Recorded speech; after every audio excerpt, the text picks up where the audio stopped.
하나님은 영이시니 예배하는 자가 영과 진리로 예배할지니라. 아멘.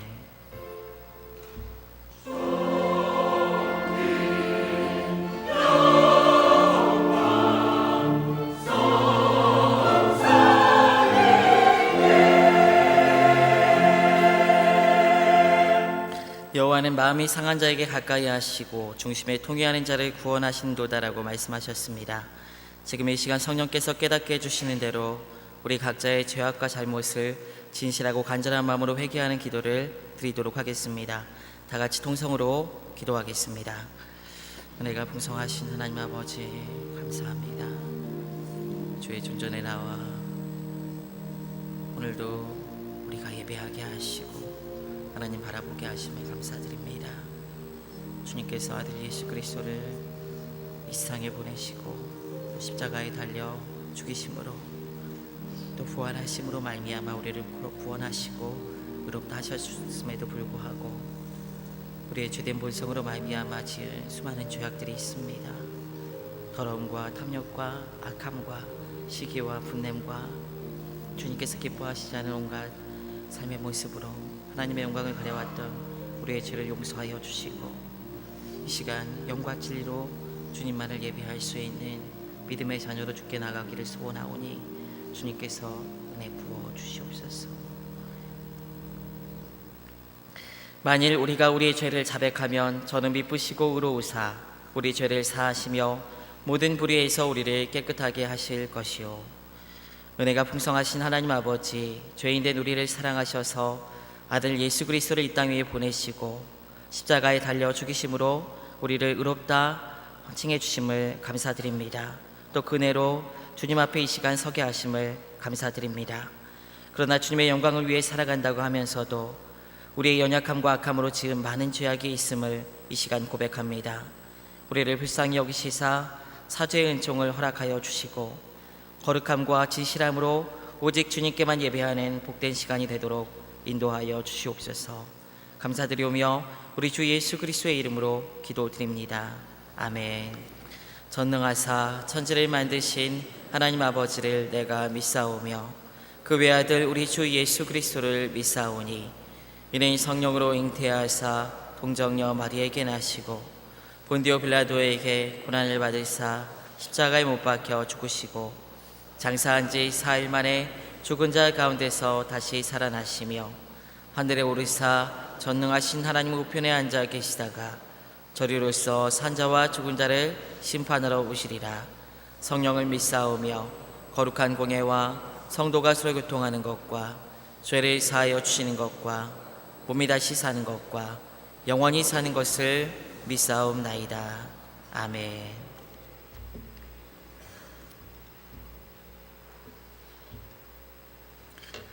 지존자의 은밀한 곳에 거주하며 전능자의 그늘 아래에 사는 자여 나는 여호와를 향하여 말하기를 그는 나의 피난처요 나의 요새요 내가 의뢰하는 하나님이라 하리니 이는 그가 너를 새 사냥꾼의 울무에서와 심한 전염병에서 건지실 것이미로다. 그가 너를 그의 깃으로 덮으시리니 내가 그의 날개 아래 피하리로다. 그의 진실함은 방패와 손방패가 되시나니 1000명이 내 왼쪽에서 10,000명이 내 오른쪽에서 엎드러지나 이 재앙이 내게서 가까이 하지 못하리로다. 그가 너를 위하여 그의 천사들을 명령하사 내 모든 길에서 너를 지키게 하시니라. 하나님이 이르시되 그가 나를 사랑한즉 내가 그를 건지리라.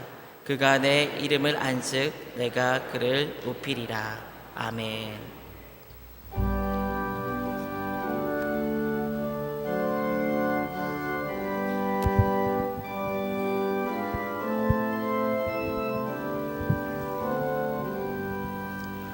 나의 예물 드리니 주여 받아 주셔서 하늘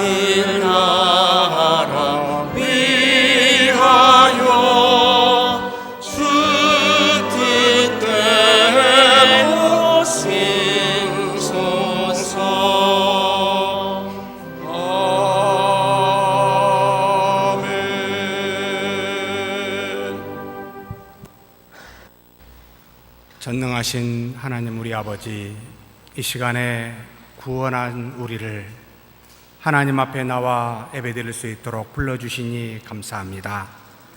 그래서 말씀으로 우리의 영혼을 소생케 하여 주시고 날마다 주신 일용할 양식으로 우리의 몸을 소생케 하여 주시니 감사합니다. 모든 것이 하나님의 손안에 있음을 믿고 하나님이 주신 바 물질의 일부를 구별하여 우리 하나님 앞에 믿음으로 드리오니 하나님의 나라와 의를 위하여 귀하게 사용되어지게 하시고 곳곳에 하나님의 영광이 증거될 수 있도록 복내려 주시옵소서. 드리는 우리는 하나님 앞에서 오직 믿음으로 사는, 그래서 나는 비천에 처할 줄도 알고 풍부에 처할 줄도 알아, 모든 일 곧 배부름과 배고픔과 풍부와 궁핍에도 처할 줄 아는 일체의 비결을 배웠느라고 고백하는 바울의 고백처럼 우리도 하나님 앞에서 믿음으로, 믿음의 법으로 사는 우리가 되게 하여 주시옵소서. 하나님의 몸된 교회 안에서 하나님이 주신 사명을 가지고 이 모양 저 모양으로 봉사하는 귀한 손길들이 있습니다. 주신 입술을 가지고 하나님을 찬미하며 주신 말씀을 가지고 하나님의 몸된 교회에서 우리의 자녀들을 가르치며 주신 손을 가지고 여러 사람의 먹을 것을 준비하며 또 주신 손과 발을 가지고 성도들이 이곳에까지 무사하게 안전하게 올 수 있도록 운전하며 주차하며 교회를 이 모양 저 모양으로 가꾸는 많은 손길들 주께서 하시오니 하나님 복을 내려주시고 주는 자가 받는 자보다 더 복되다는 것을 깨닫게 하여 주시옵소서. 이 시간에도 하나님 앞에 몸된 교회에서 같이 여러 모양으로 예배드리는 귀한 영혼들이 있습니다. 하나님 한 사람도 빠짐없이 하나님의 은혜와 능력으로 말씀 중에 하나님의 주신 그 모든 것을 깨닫게 하여 주시고 하나님의 뜻을 따라 순종하는 모든 우리가 되게 은혜 내려 주시옵소서. 우리 주님 예수님의 이름으로 기도하옵나이다.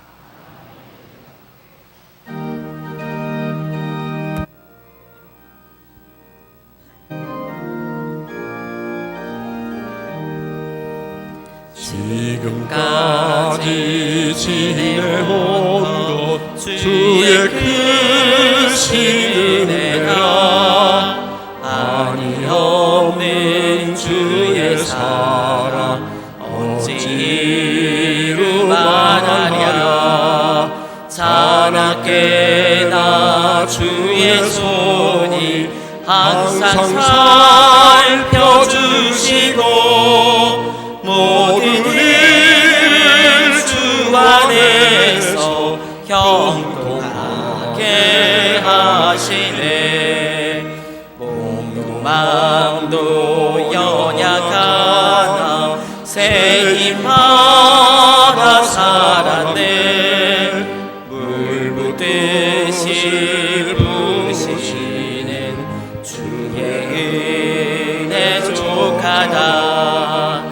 사랑 없는 거리에나 험한 산길 헤맬 때 주의 손을 굳게 잡고 찬송하며 가리라. 주님 다시 배울 날이 날로 날로 다가와 무거운 짐 주께 맡겨 벗을 날도 멀잖네. 나를 위해 예비하신 고향 집에 돌아가 아버지의 품 안에서 영원토록 살리라.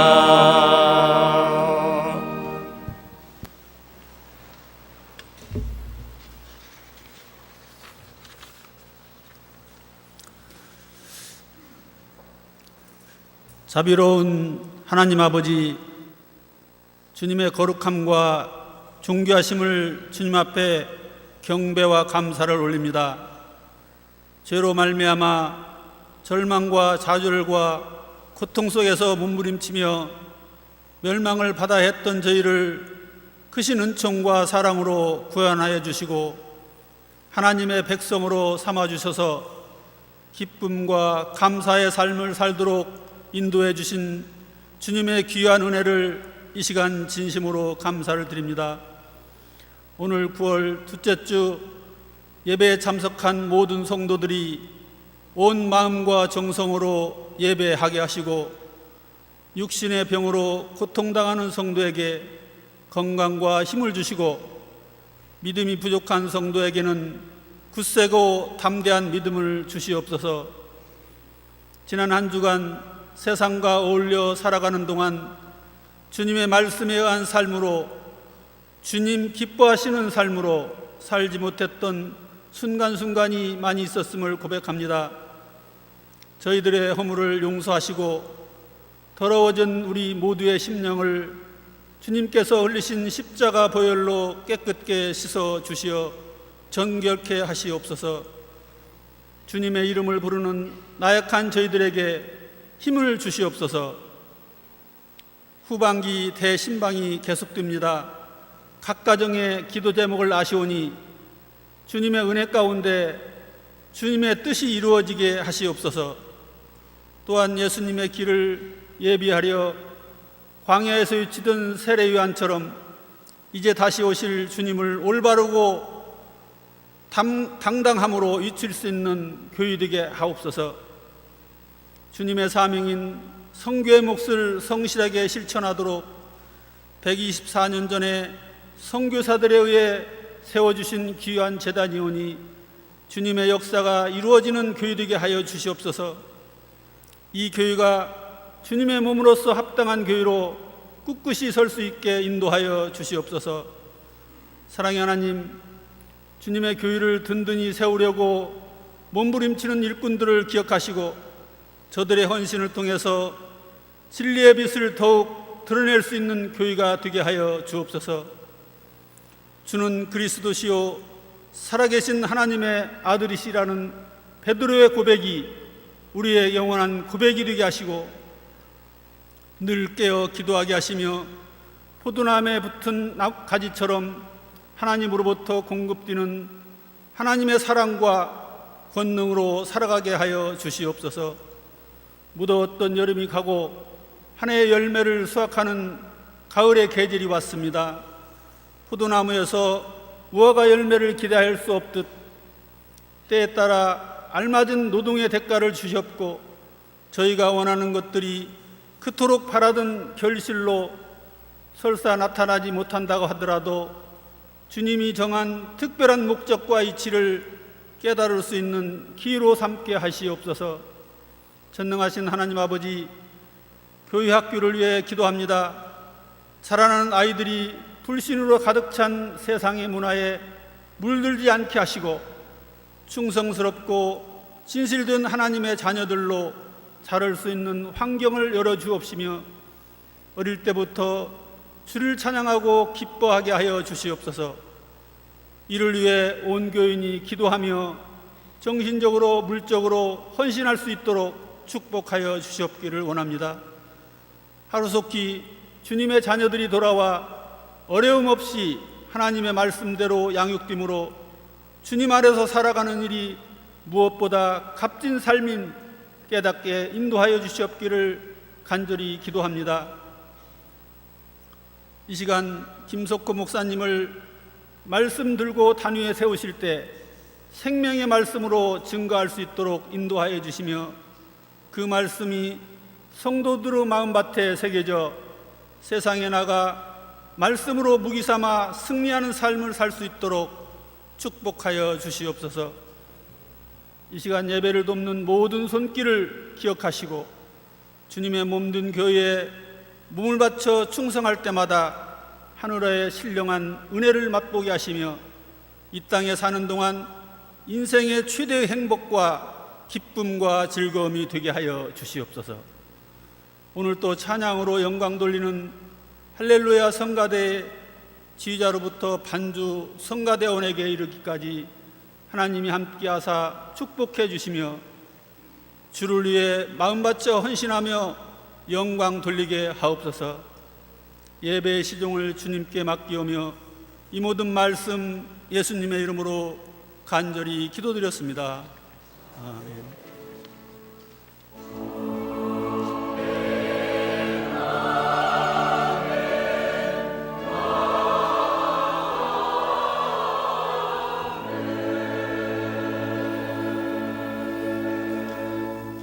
오늘 하나님께서 우리에게 주신 말씀은 사무엘상 26장 6절부터 12절입니다. 이에 다윗이 햇사람 아히멜렉과 수리아의 아들 요압의 아우 아비새에게 물어 이르되 누가 나와 더불어 진영에 내려가서 사울에게 이르겠느냐 하니 아비새가 이르되 내가 함께 가겠나이다. 다윗과 아비새가 밤에 그 백성에게 나아가 본즉 사울이 진영 가운데 누워 자고 창은 머리 곁 땅에 꽂혀 있고 아브넬과 백성들은 그를 둘러 누웠는지라. 아비새가 다윗에게 이르되 하나님이 오늘 당신의 원수를 당신의 손에 넘기셨나이다. 그러므로 청하오니 내가 창으로 그를 찔러서 단번에 땅에 꽂게 하소서. 내가 그를 2번 찌를 것이 없으리이다 하니 다윗이 아비새에게 이르되 죽이지 말라. 누구든지 손을 들어 여호와의 기름 부음 받은 자를 치면 죄가 없겠느냐 하고 다윗이 또 이르되 여호와께서 살아계심을 두고 맹세하노니 여호와께서 그를 치시리니 곧 혹은 죽을 날이 이르거나 또는 전장에 나가서 망하리라. 내가 손을 들어 여호와의 기름 부은 자를 치는 것을 여호와께서 금하시나니 너는 그의 머리 곁에 있는 창과 물병만 가지고 가자 하고 다윗이 사울의 머리 곁에서 창과 물병을 가지고 떠나가되 아무도 보거나 눈치채지 못하고 깨어있는 사람도 없었으니 이는 여호와께서 그들을 깊이 잠들게 하셨으므로 그들이 다 잠들어 있었기 때문이었더라. 아멘.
하나님께서 영광 받으신 줄 믿습니다. 하나님 아버지 감사합니다. 주신 말씀 이 시간 경청합니다. 뜻이 어디 있는지 우리 안에 계신 성령께서 역사하여 지혜를 주사 우리로 하여금 깨달아 순종하는 귀한 시간 되게 하여 주시옵소서. 마음에 품은 생각과 모든 고민들이 이 주신 말씀으로 말미암아 해결되는 역사가 있게 하여 주시옵소서. 우리 주님 예수님의 이름으로 기도하옵나이다. 아멘. 인생의 끄트머리에 서서 과거를 돌아보아 내 인생이 이렇게 살았다라고 뭔가 헤아려 알 수 있는 지혜가 있다면 얼마나 좋을까라는 생각이 듭니다. 물론 연세가 많아 이 땅에서 여러 가지 경험을 하고 많은 것들을 본 분들이 훨씬 더 젊은 사람보다는 지혜 있을 수밖에 없을 겁니다. 그런데 우리가 3000년 전에 다윗의 일생을 말씀을 통해 돌아보고 과연 다윗이 어떻게 살았는지를 살펴보므로 과연 다윗이 그때 당시에 이런 믿음을, 이런 생각을 하고 살았을까라고 물을 때면 우리 인간의 한계, 이성의 한계를 깨닫게 됩니다. 그러나 하나님이 우리에게 지혜와 은혜를 주신다면 그렇게 다윗의 일생을 살펴본 우리 자신에게 우리 스스로 우리 삶을 어떻게 하나님이 진행해 가시는지 깨닫고 적어도 나는 지금 현재 오늘이라는 이 시간에 어디쯤 가고 있고 어디에 서 있는지를 알게 된다면 좀 더 앞으로 지혜롭게 살 수 있고 좀 더 지금의 모든 문제가 어떤 하나님의 뜻이 있는지를 깨달아 알 수 있는 참 놀라운 은혜가 있을 거라고 생각이 됩니다. 그래서 오늘 다윗의 일생을 잠깐 보고 오늘 주신 말씀의 위치가 어디인지를 함께 나누고 싶습니다. 다윗은 전체를 보면 한 70살 정도를 살았을 거라고 우리가 예상하고 있습니다. 그의 인생이 극적으로 성경에 등장한 시기는 사무엘로부터 하나님의 명을 받아 기름 부음을 주라라고 그래서 한 15세 때 사울로부터 기름을 부음을 받아 하나님의 영으로 크게 감동이 되어 그때부터 다윗에게 역사하는 이 하나님의 능력으로 말미암아 하나님이 쓰시는 사람이 됩니다. 물론 그렇다고 믿음이 없는 저처럼 15세 이전에는 하나님께서 일체 역사하지 않았을 것이다 라고 생각지는 마십시오. 마치 눈에 보이는 10분의 1에 빙하는 눈에 보이지 않는 10분의 9가 있기에 가능하듯이 우리 인생에 하나님이 주시는, 드러내 보여주시는 계시는, 드러내 보이지 아니하시는 하나님의 섭리 속 안에 있음을 항상 생각하고 보아야 될 필요가 있습니다. 15세 때 성령의 곧 하나님의 영으로 감동된 그는 하나님이 필요로 한 사람이 되기 위하여 20세 때 5년 뒤입니다. 골리앗을 믿음으로 물리쳐 그 블레셋 군대를 이스라엘 백성 앞에서 패하게 하신 그 일이 이루기까지 하나님께서는 그와 동행하며 양치기로서 그에게 능력을 주어 사자와 곰을 얼마든지 물리칠 수 있는 그런 육체적인 힘과 담력과 용기와 구변과 심지어 사울의 악한 영을 쫓아낼 만큼 수금을 잘 탈 수 있도록 하나님의 지혜와 능력이 인간의 부족한 부분을 채워주어 하나님으로부터 사용받고 있는 다윗을 우리로 하여금 깨닫게 합니다. 그렇다면 여기서 주는 교훈은 우리는 하나님이 계셔서 은혜를 받는 것이지 우리가 의인이어서 우리가 잘나서 하나님이 은혜를 주신 것은 아니라는 겁니다. 그래서 항상 믿음이 앞서야 됩니다. 성령의 임재와 역사가 먼저여야 됩니다. 그리하면 우리는 기도하고 하나님 앞에 믿음으로 간구하여 은혜와 능력을 받게 됩니다. 그러니 인간의 수고와 노력을 하나님의 은혜 앞에서 여러분 견주어 내지 않는 지혜가 필요하다. 그 뒤 하나님의 은혜가 있으면 형통할 거라고 생각했을지 모르겠습니다. 그런데 하나님의 이 형통은 그렇게 우리 인간의 생각처럼 따라오지 아니하였습니다. 오히려 골리앗을 물리쳤던 놀라운 하나님의 은혜가 이스라엘 여인들로 하여금 사울은 천천히요 다윗은 만만이로다 라고 그와 같은 칭송을 받게 하였지만, 이 소리를 들은 사울은 마음속에 다윗을 시기하고 미워하여 그를 죽이기로 작정하는, 은혜가 화를 부르는 이런 일들도 이 땅에 있음을 우리는 기억해야 합니다. 항상 은혜가 좋은 결과로만 오지 않는다는 말입니다. 그런데 이와 같은 20세 때에 이와 같은 일이 일어나고, 다윗은 30세 때 헤브론에서 유다 왕이 등극이 되어 헤브론에서 7년을 다스리고, 그리고 33년 유다 왕으로서 통치한 이 총 40년의 왕이 되기 이전에 20살에서 30세 10년의 기간 동안 하나님께서는 도망자로서 시련과 고난의 역경을 맞이하게 합니다. 묻게 됩니다. 하나님의 성령으로, 하나님의 영으로 감동한 다윗에게 왜 10년이라는 기간을 주었을까? 10년의 기간 동안 왜 필요해서 주었을까? 10년의 기간은 크게 세 기간으로 구별이 됩니다. 첫 번째 3년의 기간 동안 7곳이라는 곳을 다녀서 자신이 잘 알고 있는 사무엘, 요나단, 아히멜렉, 그리고 심지어 증조모의 고향까지, 저기 멀리 떨어져 있는 모압까지 도망 다니면서 사람의 도움과 함께 급박하는 사울의 그 추격을 따돌리고자 도망하며 하나님으로부터 도움을 받는 첫 번째의 3년이 지나고, 두 번째의 3년의 기간에는 좀 다른 성격의 고난이 찾아옵니다.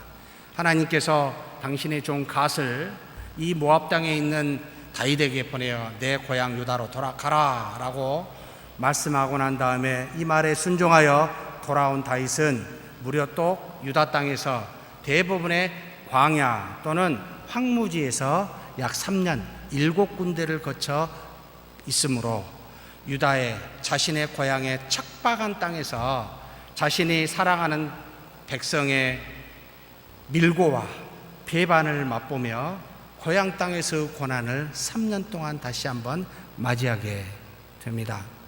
첫 번째는 어려서 그랬는지 주변의 도움과 하나님의 도움이 있었지만, 두 번째 이 3년의 기간 동안에는 하나님이 고스란히 그 시련과 고난을 다윗으로 하여금 겪게 합니다.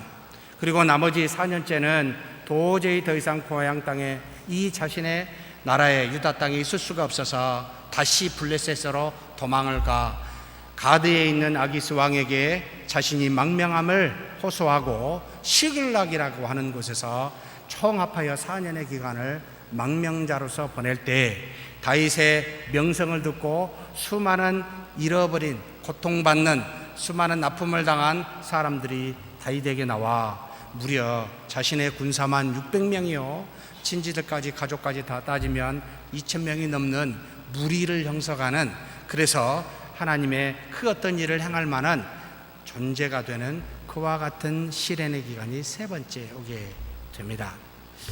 의문이 우리 안에 들어요. 왜 하나님은 이와 같이 다윗을 10년의 기간에 고난과 역경의 시간을 주었을까? 이건 우리에게도 마찬가지입니다. 왜 그리스도인 우리가 하나님의 여러 가지 믿음을 가지고 사는데 이런 일을 만나야 합니까? 교회 밖에서도 그렇고 교회 안에서도 그렇고 도대체 왜 이런 일들을 내가 감당해야 됩니까? 라고 하는 아픔과 어려움들을 느낄 때마다, 생각이 될 때마다 묻습니다. 하나님, 왜 이렇게 하십니까? 하나님은 전지전능하신 신이십니다. 무엇이든지 못하실 것이 없으신 분입니다. 말씀으로 천지를 창조하셨고 하나님의 뜻을 따라 만물을 그 안에서 섭리하고 계시며 마음에 품은 뜻이 하나도 이루어지지 않음이 없는 절대 전지전능한 유일하신 신이십니다. 하나님께서 굳이 다윗의 10년의 기간을 무엇이 필요합니까? 그냥 왕을 세우시고 사울은 그냥 죽이시고 마음에 안 들면 또 다윗도 마음에 안 들면 보내고 새로운 사람 올리고 얼마든지 할 수 있지 않으실까요?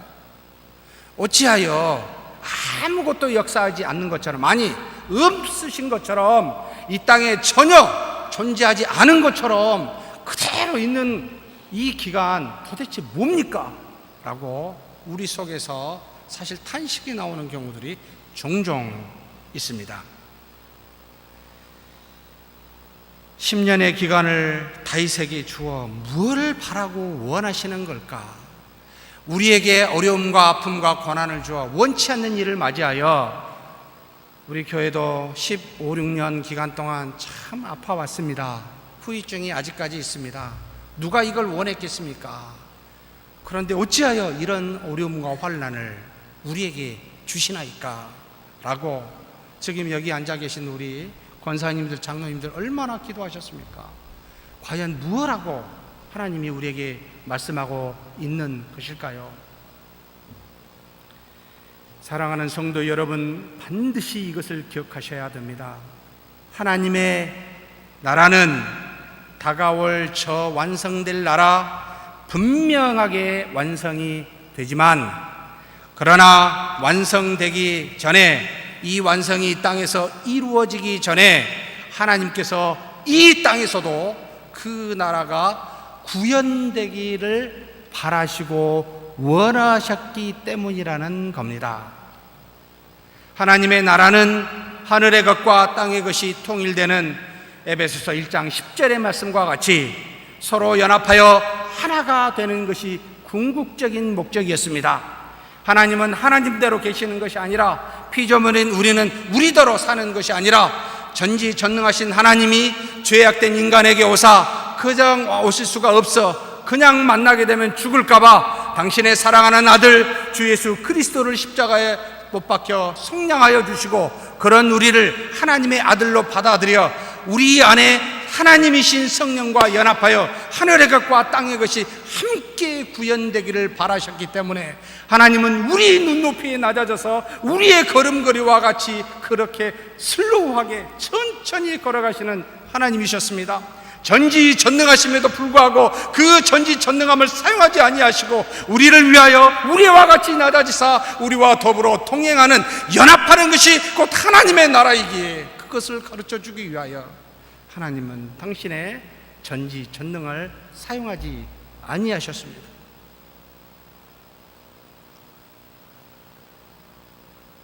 자녀를 키우다가 하나님의 심정을 우리가 배우게 됩니다. 참 마음대로 안 된다.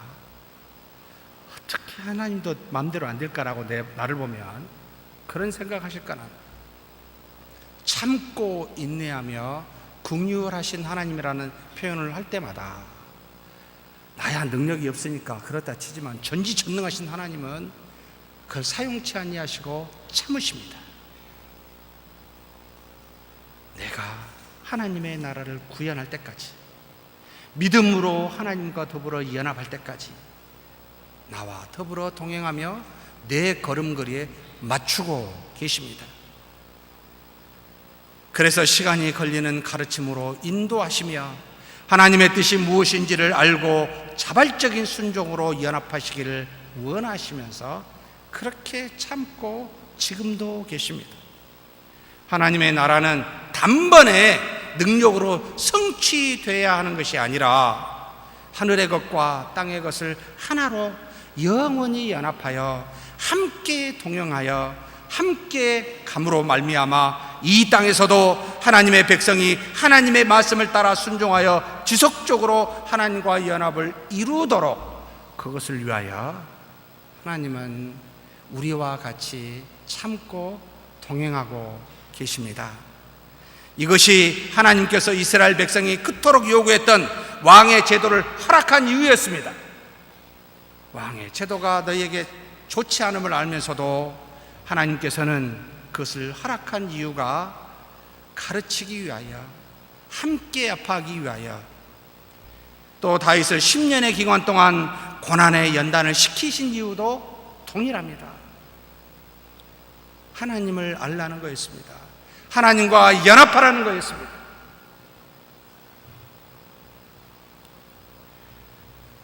화라고 생각한 10년의 도피 생활의 고난이 하나님의 사람으로 온전히 구비케 하는 하나님의 은혜였음을 다윗은 10년의 기간 동안 알았을까요? 지금 현재 고난과 역경을 맞이하고 있는 저와 여러분이 이것이 곧 하나님이 나를 인도하는, 하나님과 연합케 하는 하나님의 훈련임을 알고는 있는 걸까요?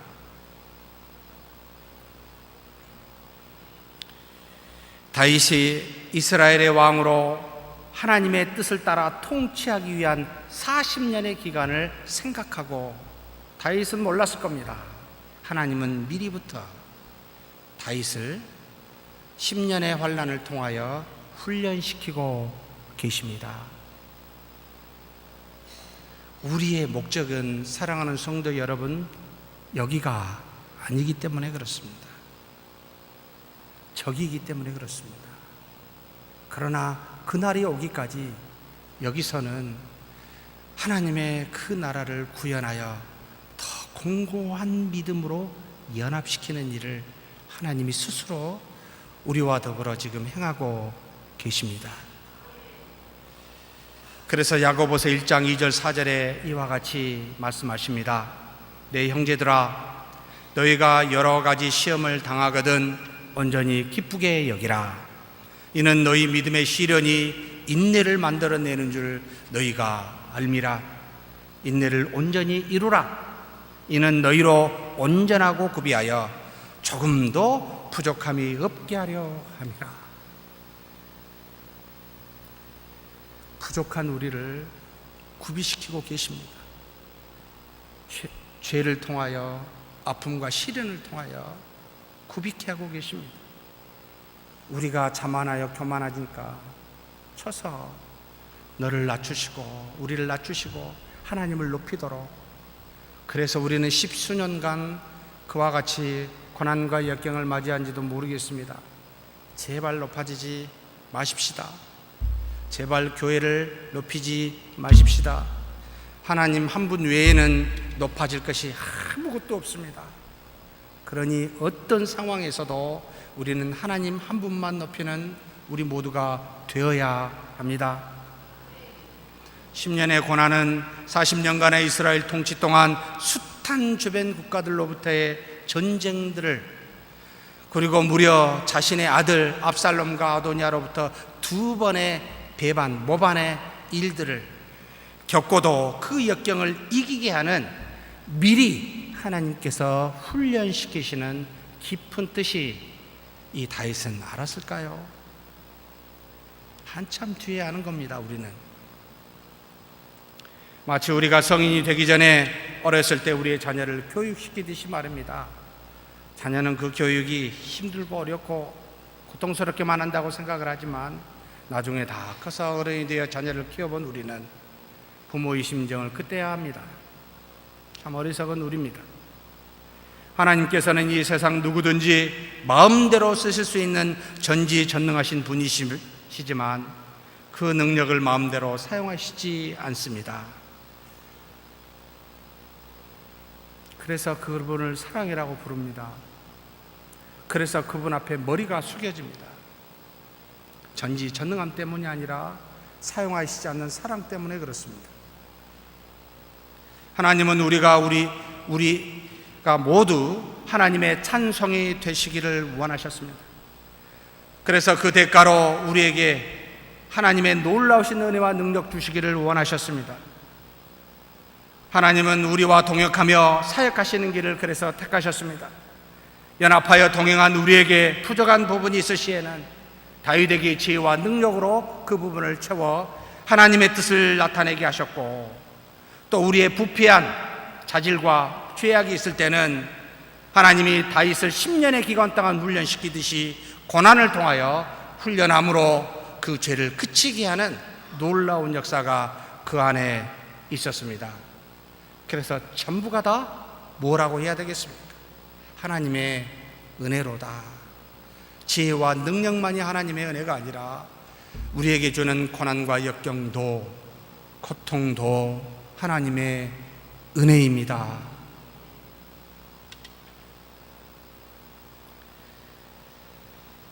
그래서 다윗은 블레셋 아기스 왕에게 미친 척까지 하는 낮아지는 훈련을 시키셨고, 광야에서 먹을 것과 입을 것을 걱정하며 구걸해야만 하는 그와 같은 어려움도 당하게 했고, 결국은 고국을 떠나 망명생활까지 해야 되는 아픔을 하나님께서 당하게 하셨습니다. 그래서 10년 동안 이 훈련을 받은 거라는 겁니다. 하나님은 믿음이라는 교통을 통해 하나님과 믿는 자가 하나님을 세상에 알게 하시길 기뻐하셨기에 우리를 낮추사 낮춘 우리가 교통하는 하나님을 높임으로 그 경험하는 자에게 하나님의 살아계심을 느끼고 체험하게 하실 뿐만 아니라 그를 바라본 모든 세상 사람들로 하여금 하나님의 아들이라 우리를 보고 깨달아 하나님의 영광을 돌리도록 하셨습니다. 그러므로 우리가 받는 고난은 하나님이 나타나게 하시는 계시의 훈련임을 기억하십시다. 자신이 나타내시기 위하여 훈련시키시는 우리의 주시는 그와 같은 은혜임을 알라는 말입니다. 그러므로 사랑하는 성도 여러분, 지금 우리에게 어떤 고난이 있다면 우리도 반드시 그런 은혜가 뒤따름을 기억하는 저와 여러분이 되었으면 좋겠습니다. 이스라엘 백성이 출애굽하여 가나안까지 일주일이면 가는 거리 180km밖에 안 됩니다. 하나님께서는 그 거리를 무려 40년 동안 광야에 있다가 40년 뒤에야 그 가나안 땅에 입성케 하셨습니다. 왜일까요? 동일한 뜻이 계셨습니다. 신명기 8장 2절에 정확하게 당신의 뜻이 무엇인지를 가르쳐주고 있습니다. 내 하나님 여호와께서 이 40년 동안에 내게 광야길을 걷게 하신 것을 기억하라. 이는 너를 낮추시며 너를 시험하사 내 마음이 어떠한지 그 명령을 지키는지 지키지 않는지 알려 하심이라. 하나님을 믿는지 안 믿는지 시험을 통해서 확인하시는 하나님이십니다. 우리로 하여금 하나님을 믿도록 지속적으로 그런 훈련을 하신다는 말이기도 합니다. 40년의 기간은 헛된 것이 아니었습니다. 몸만 출애굽하여 종살이에서 벗어나 해방된 것이 아니라 마음도 죄로부터 벗어나 하나님과 연합하는 그와 같은 훈련을 시키신 기간이 40년의 기간입니다. 하나님이 우리로 바로 하나님의 나라에 부르지 아니한 것은 이 땅에 남겨두어 우리로 하여금 하나님과 연합하여 믿음으로 살도록 그렇게 훈련시키시기 위함임을 동시에 기억하십시다. 우리를 낮추셔서 우리와 연합하여 동행하시는 하나님과 믿음으로 사는지 살지 않는지 시험하는 것, 우리는 어떻게 해야 됩니까? 시험에 들지 말아야지요. 시험에 빠지지 말아야 됩니다. 시험을 이기는 믿음으로 살아야 됩니다. 우리를 낮추고 하나님을 높여 믿음으로 사는 저와 여러분이 되기를 주의 이름으로 축복합니다. 이와 같이 고난 속에서 다윗은 자신의 고난을 끝낼 만한 기회를 무려 2번이나 갖게 됩니다. 10년의 기간 동안 2번 확실히 끝낼 수가 있었습니다.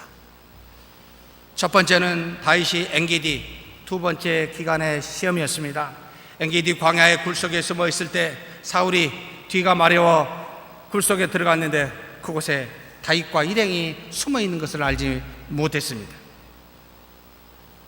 사무엘상 24장 4절에 이것을 안 다윗의 사람들이 다윗에게 이와 같이 이야기합니다. 여호와께서 당신의 손에 원수를 넘긴 것이니 생각에 좋은 대로 행하십시오. 얼마나 좋은 기회입니까? 더 이상 도망할 이유가 없는 근본적인 원수 제거할 기회를 하나님이 주셨는데, 손에 붙였는데 끝내십시오. 저 같으면 너무 감사하다고야 바로 끝냈을 것 같은데 다윗은 그렇지 아니하였습니다. 그의 겉옷자락만 가만히 봅니다. 왜 그랬을까? 이것만 온 것이 아니었습니다. 두 번째 기회도 왔습니다. 바로 우리가 읽은 본문입니다. 10광야라고 하는 그곳에 사울이 다윗이 그곳에 있다는 소식을 듣고 3,000명의 군사를 데리고 찾아와 추격하여 죽이려 합니다. 그런데 모든 군사들과 진 한가운데서 사울이 잠든 것을 보고 함께 간 아비새와 다윗이 그를 죽이지 않습니다. 아비새가 그에게 이야기합니다. 하나님이 오늘 당신의 원수를 당신의 손에 넘기셨으니 내가 창으로 그를 찔러 단번에 죽이게 해달라고 요청합니다. 첫 번째는 다윗이 직접 죽였으면 했는데, 두 번째는 이제 신하가 죽이겠다는 거예요. 다윗의 자신의 손으로도 아니고 부하의 손으로 죽일 수 있었지만 다윗은 거절합니다. 사울의 머리 곁에 있는 창과 물병만 대신 가지고 나옵니다. 이와 같은 기회에 여러분 우연히 찾아온 것일까요? 10년 동안 이렇게 하다 보니까 적어도 기회는 2번, 아니 3-4번은 올 거야 라고 하는 우연히 온 기회였을까요? 성경을 조금만 더 깊이 읽어보면 그렇게 말할 수 없음을 우리는 알게 됩니다. 우리가 읽은 본문의 12절에 이렇게 말씀하고 있기 때문입니다. 여호와께서 그들을 깊이 잠들게 하셨으므로 그들이 다 잠들어 있었기 때문이었더라. 왜 사울과 군사들이 잠들었습니까? 여호와께서요. 더더욱 의문이 듭니다. 아니 그렇다면 이것은 분명히 하나님이 주신 기회가 아닙니까? 고난의 기간 동안에 하나님께서 2번이나 직접 기회를 주신 거 아닙니까? 얼른 낼름 받아야죠. 머리가 둔해서 가만히 있다가 놓쳐버리면 안 되잖아요. 제가 좀 둔합니다.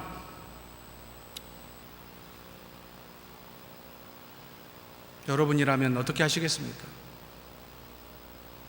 아무리 생각해도 이게 기회라고 하나님이 주신 거라고 하면 저는 100% 할 것 같습니다. 그래서 인간 김석호에 불과하고 다윗은 다윗되게 하는구나 라는 차이도 느끼게 됩니다만, 사랑하는 성도 여러분은 어떻게 하시겠습니까? 하나님의 뜻이라면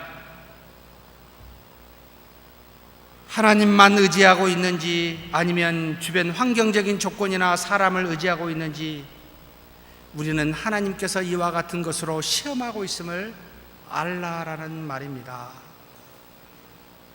하나님이 비록 기회를 주어 우리로 하여금 시험에 어떻게 하는지를 보시기 위한 그 기회에 나 같으면 낼름 받아서 고난을 끝내고 싶겠지만 다윗은 그렇게 하지 않는 이유 무엇입니까? 하나님만 의지하는 다윗이었기 때문에 그렇습니다. 사랑하는 성도 여러분, 하나님의 뜻이라면 환경이 어떠하든지 사람이 어떠하든지 상관하지 아니하고 하나님만 의지하는 저와 여러분이 되었으면 좋겠습니다. 하나님의 뜻이 아니라면 아무리 환경이 좋다 할지라도 세상에 썩어질 열매를 거둘지는 모르지만 하나님의 나라와 의의 열매는 맺을 수가 없음을 기억해야 합니다. 비록 환경이 아무리 눈에 보기에 암흑이고 도저히 헤쳐날 수 없는 아무것도 보이지 않는 그와 같은 것이라 할지라도 하나님의 뜻을 따라 순종을 하면 사랑하는 성도 여러분, 반드시 하나님의 열매가 맺습니다. 이 차이를 아비새와 다윗이 가지고 있었습니다. 하나님은 이것을 다윗에게 시험하신 겁니다. 아비새는 환경적인 조건이 유리한 기회로 다가오면 하나님의 뜻으로 받아들이는 환경에 따라 믿음이 좌우되는 어리석음을 갖고 있었지만, 그러나 다윗은 하나님의 명령, 하나님의 뜻에 온전히 기준을 두어 주어진 환경적인 기회보다 더 중시 여겨 그 뜻을 쫓는 믿음을 갖고 있었습니다. 율법에서 기름 부음 받은 제사장들을 세상과 구별된 거룩한 자로 여겼듯이 다윗은 율법에 따라 기름 부음을 받은 왕이 된 사울을 하나님이 구별한 거룩한 자로 여겼습니다. 그래서 이스라엘 왕 사울은 인간적으로는 악하고 자기를 죽이는 원수이지만 하나님이 세운 기름 부음을 받은 거룩한 자로 여겼으며, 그래서 이것이 하나님 보시기에 좋았고 합당하기에 하나님은 그의 믿음을 사용하신 겁니다. 그에게는 이 믿음이 하나님의 말씀에 기준하는 것이 그 무엇보다 다른 어떤 것보다 중히 여기는 믿음을 가지고 있었습니다. 사랑하는 성도 여러분, 막 환경이 좋으니까 열심히 교회 생활, 막 시험이 오니까 에이 하나님 안 계셔. 반대로 하신 분도 계십니다. 막 어려우니까 하나님 앞에서 기도하고는 또 좋은 일에 형통함이 있으니까 아 이제 괜찮은가 보다 하고 새벽 기도도 안 나오셔요. 뭡니까? 우리는 말씀을 따라 순종하여 믿음으로 지키는 자지 환경을 따라 사는 자들이 아니지 않습니까? 세상에 있는 사람은 환경으로 일희일비합니다. 우리는 말씀으로 일희일비하는 자들입니다. 그러니 믿음이 있는 자와 없는 자는 이와 같이 하나님이 환경으로 시험케 하여 구별하십니다.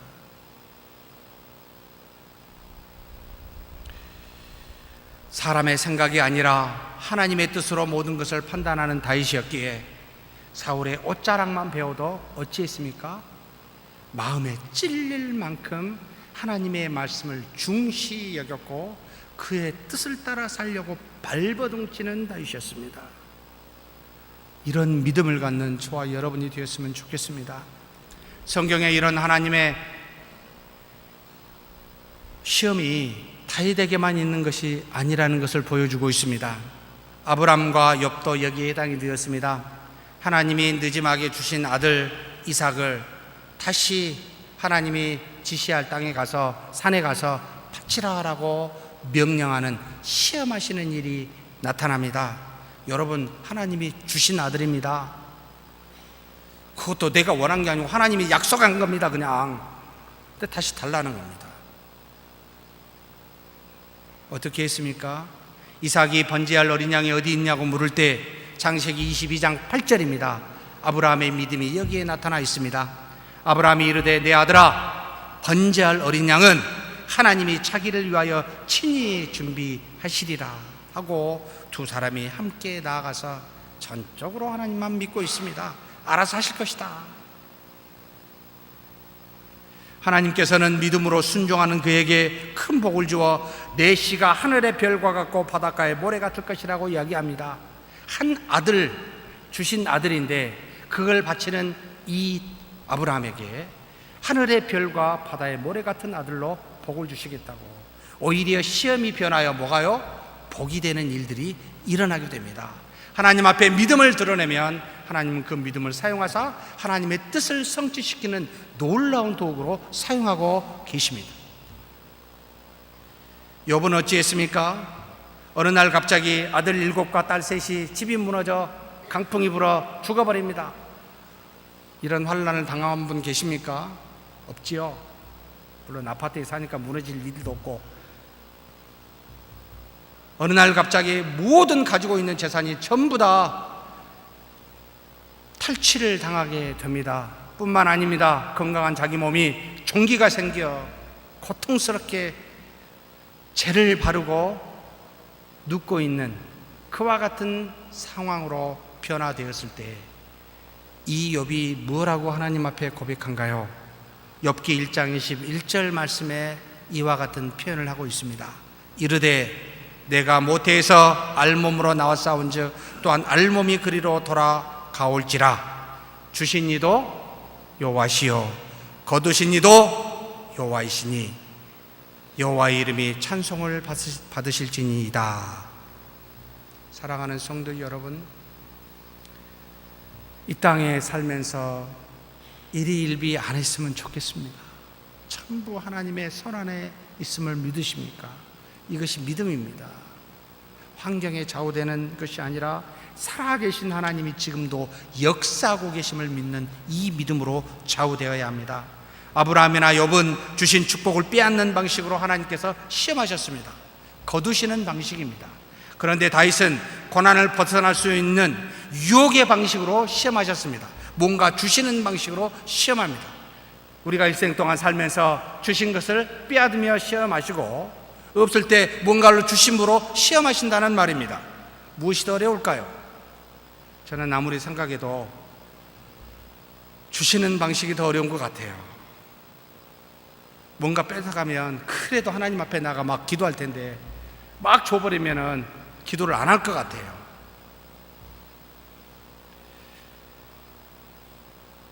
우리가 가진 것으로 하나님께 나아가지 못하는 것이 있는지 살펴보는 저와 여러분이 되었으면 좋겠습니다. 혹시 물질이 그렇게 합니까? 혹시 건강이 하나님 앞에 나아가지 못하게 합니까? 혹시 자녀가 하나님을 믿는 믿음의 방해가 됩니까? 우리에게 있는 바 소중한 그 무엇이, 주신 그 은혜가 하나님을 믿지 못하게 하는 그 무엇이 있습니까? 여러분, 시험에 들지 마십시다. 빠지지 않는 저와 여러분이 되었으면 좋겠습니다. 하나님이 이렇게 자신을 사랑하고 쓰시려는 사람에게 시험하여 믿음의 여부를 확인하시는 이유는 또 뭘까요? 아니, 하나님은 전지전능하시고 내 속마음을 누구보다 잘 아시고 저보다 더 잘 알 텐데 시험 안 해봐도 알잖아요. 근데 왜 하실까요? 몇 가지 이유가 있습니다. 첫째는 우리를 낮추셔서 하나님만 의지하도록 하는 은혜가 있고, 두 번째는 이 믿음을 통해서 하나님이 우리에게 복 주시려는 의도가 있기 때문입니다. 그래서 신명기 8장 16절에 이와 같이 말씀하십니다. 내 조상들도 알지 못하던 만나를 광야에서 내게 먹이셨나니 이는 다 너를 낮추시며 너를 시험하사 마침내 내게 복을 주려 하심이었느니라. 만나 처음에는 감사한데 계속 먹어보십시오. 약간의 기름과 밀가루를 해서 볶은 조그만 알갱이 같은 거, 이걸 계속 먹으면 여러분 어떻게 될까요? 감사하게 될까요? 매일 아침 정말 하나님 놀랍다라고 거둘 때는 좋지만 1년, 2년, 3년, 10년을 먹어보십시오. 시험하셨습니다. 낮추사. 그럼에도 불구하고 하나님이 먹이시고 입히신다는 걸 믿게 하는 낮추사. 마침내 어떻게 해요? 내게 복을 주려 하심이라. 이 복이 무엇이었습니까? 두 가지로 나타납니다. 이 땅에서와 저 세상입니다. 이 땅에서 이 믿음의 순종으로 인한 보상을 받게 됩니다. 이것은 결국 다윗에게서 나타났습니다. 다윗이 하나님의 명령을 따라 믿음으로 사울을 죽이지 아니하니까 사울이 어떻게 됩니까? 감동하여 회개합니다. 사무엘상 26장 21절 말씀에 다음과 같이 이야기합니다.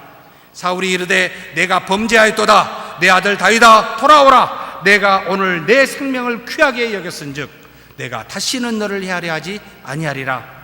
내가 어리석은 일을 하였으니 대단히 잘못되었도다 하는지라. 다윗이 6년째입니다. 십광야에서 이 말을 들은 지 6년째입니다. 그 다음에 4년에 가드 지방의 가드에서 곧 블레셋에서 살아서 사울이 다시는 오지 않았지만 사울은 어찌 되었든 이 자리에서 잘못했노라고 회개합니다. 뿐만 아닙니다. 25절에 사울이 다윗에게 축복을 말하고 있습니다. 내게 복이 있겠고 큰 일을 행할 것이며 반드시 승리를 얻을 것이라 라고 이야기합니다.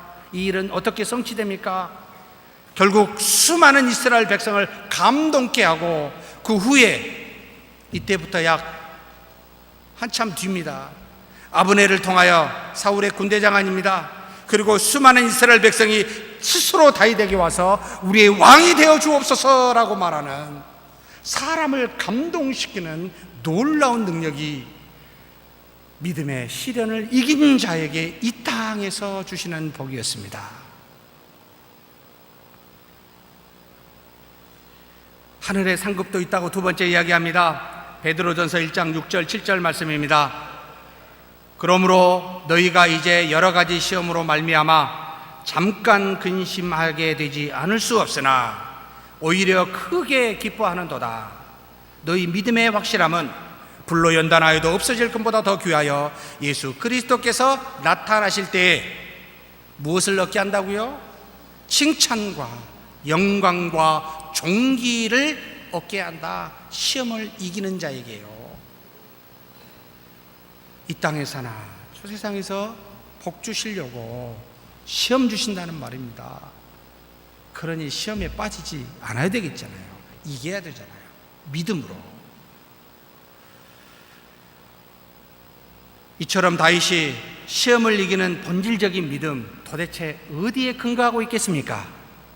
사무엘상 26장 10절 우리가 읽은 본문의 말씀에 잠깐의 힌트가 나와 있습니다.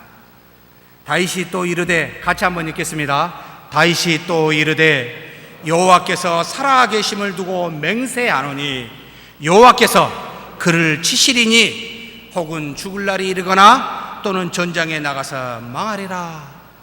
다윗은 절대로 사울을 치지 않겠다는 겁니다. 오직 하나님이 이 일을 하신다는 겁니다. 하나님이 전부 다 하시니 전적으로 모든 것은 하나님 손에 달렸으니 나는 안 하겠다는 겁니다. 어떻게 하겠습니까? 봤더니 죽을 날이 이르거나 전장에서 나가서 망하리라. 10년 뒤에 사울은 그의 아들 요나단과 같이 블레셋에서 싸워서 전장에서 죽게 됩니다. 10년 뒤에 일어납니다. 미리 알았을까요? 아니지요. 다만 믿음을 갖고 있습니다. 하나님이 하실 거라고. 내가 내 손으로 원수를 치는 것은 마땅치 않다라고. 그래서 로마서 12장 9절에 이렇게 말씀하십니다. 내 사랑하는 자들아, 너희가 친히 원수를 갚지 말고 하나님의 진노하심에 맡기라. 기록되었으되 원수 갚는 것이 내게 있으니, 하나님께 있으니 내가 갚으리라 고 주께서 말씀하시니라. 다윗의 일생은 그는 사는 동안 모든 것을 하나님께 맡기며 믿는 믿음으로 사는 자였습니다. 그래서 원수 갚는 것도, 그리고 하나님 앞에 은혜를 받는 것도 그는 다 하나님 손에 달려있음을 알고 신명기의 말씀에 기반한 믿음을 갖고 생활한 자입니다. 신명기 30장 15절에서 18절의 말씀을 저와 여러분이 굳게 지켰으면 좋겠습니다. 보라, 내가 오늘 생명과 복과 사망과 화를 내 앞에 두었나니 곧 내가 오늘 내게 명령하여 내 하나님 여호와를 사랑하고 그 모든 길로 행하며 그의 명령과 규례와 법도를 지키라 하는 것이라. 그리하면 내가 생존하며 번성할 것이요 또 내 하나님 여호와께서 내가 가서 차지할 땅에서 내게 복을 주실 것임이니라.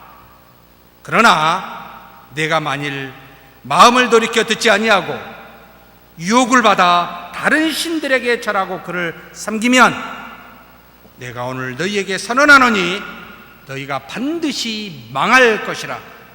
너희가 요단을 건너가서 차지할 땅에서 너희의 날이 길지 못할 것이니라.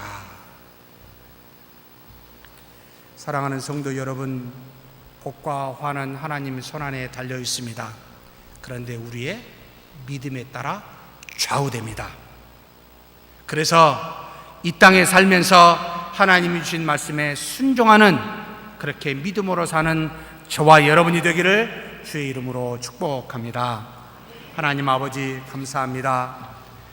다윗과 같이 환난의 기간을 통하여 훈련시키시는 하나님, 우리를 하나님의 자녀로 온전케 구비하시는 하나님의 은혜가 있음을 알고 항상 감사하며 하나님 앞에 우리 자신을 낮추게 하여 주옵소서. 또한 이 땅에 하나님 오직 믿는 믿음, 하나님의 말씀에 근거한 믿음으로 살아 환경에 좌우되지 아니하고 믿음으로 하나님의 말씀만 순종하여 그렇게 사는 자 되게 하여 주옵소서. 우리 주님 예수님의 이름으로 기도하옵나이다. 아멘.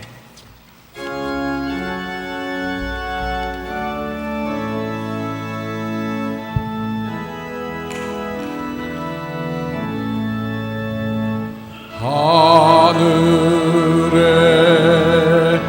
계신 아버지,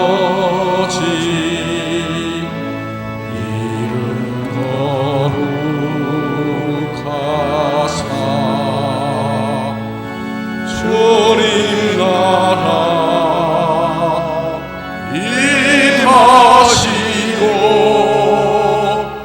뜻이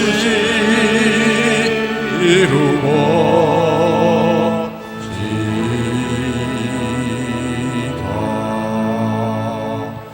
일용할 양식 주시고 우리들의 큰 죄 다 용서하옵시고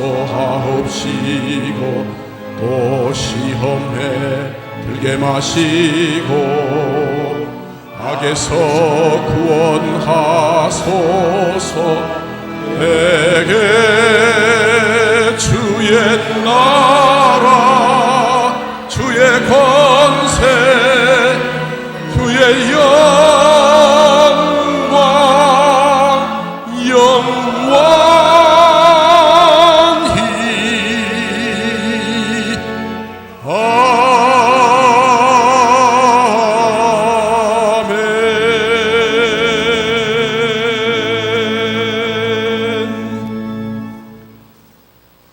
여호와는 내게 복을 주시고 너를 지키시길 원하며 여호와는 그 얼굴을 내게 비추사 은혜 베푸시기를 원하며 여호와는 그 얼굴을 내게로 향하여 드사 평강 주시기를 원하노라. 주 예수 그리스도의 은혜와 하나님의 사랑과 성령의 교통하심이 너희 무리와 함께 있어지이다. 아멘.